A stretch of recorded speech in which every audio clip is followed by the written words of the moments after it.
Ahmedabad Kagdapith police station વિસ્તારમાં constable પર હુમલો મામલો પોલીસે ત્રણેય આરોપીઓનો કાઢ્યો વરઘોડો આરોપીઓને કાયદાનું ભાન કરાવવા માટે રીકન્સ્ટ્રક્શન કરવામાં આવ્યું ત્રણેય આરોપીઓને દોરડા બાંધીને વરઘોડો કાઢવામાં આવ્યો તો અમારા ધંધાની બાતમી કેમ આપે છે કહીને ત્રણ શખ્સોએ પોલીસ કોન્સ્ટેબલ જયવર્ધન પરમાર પર કર્યો હતો હુમલો પોલીસ કોન્સ્ટેબલ જયવર્ધન પરમાર પર તલવાર દંડા અને લાકડા વડે કરાયો હતો હુમલો જયવર્ધન પરમારના માથામાં લાકડાનો ફટકો મારતા થયા હતા ઈજાગ્રસ્ત અહેવાલ સંજય પોપટ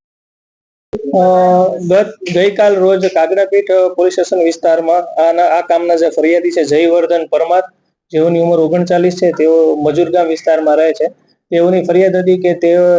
જે વિસ્તારમાં રહેતા હતા તેની બાજુમાં જ આ કામના જે ત્રણ મુખ્ય આરોપી છે, જેમાં ભાવેશ રાઠોડ, પિયુષ ઉર્ફે પેપ્સી રાઠોડ તથા દિવ્યાંગ બાજક, તેઓ દ્વારા તેઓને મારવામાં આવેલ છે અને તેઓને ઈજા થયેલ છે. તાત્કાલિક કાગડાપીઠ પોલીસ સ્ટેશનની ટીમે આ અનુસંધાને સંજ્ઞાન લઈને આ કામના જે આરોપી છે તેને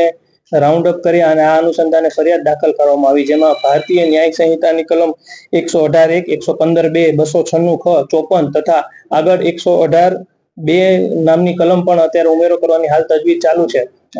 આજે આખી ઘટના હતી એમાં પ્રાથમિક દ્રષ્ટિએ તેવું કારણ જાણવા મળ્યું છે કે ગત 1 તારીખના રોજ કાગડાપીઠ પોલીસ સ્ટેશન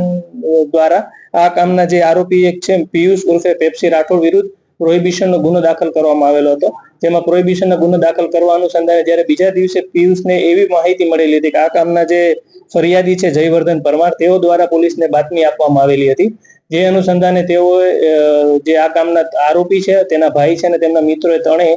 આ કામના જે ફરિયાદી છે તેઓ જ્યારે ઘર નજીક રહેતા હતા ત્યારે જતા જતા તેઓ વિરુદ્ધ આ બાબતે ઝઘડો થયેલ હતો અને આ કામના ફરિયાદીને ઈજા પહોંચાડેલ છે. આ કામના જે ત્રણ આરોપી છે તેઓ વિરુદ્ધ ગુનાહિત ઇતિહાસ પણ છે, જેમાં જે મુખ્ય આરોપી છે પિયુષ ઉર્ફે પેપ્સી, તેના વિરુદ્ધ આ અગાઉ પણ 6 પ્રોહિબિશનના ગુના અને એક મારામારીનો ગુનો દાખલ કરવામાં આવેલ છે તથા ભાવેશ રાઠોડ વિરુદ્ધ પણ એક પ્રોહિબિશનનો ગુનો દાખલ કરવામાં આવેલ છે. હાલ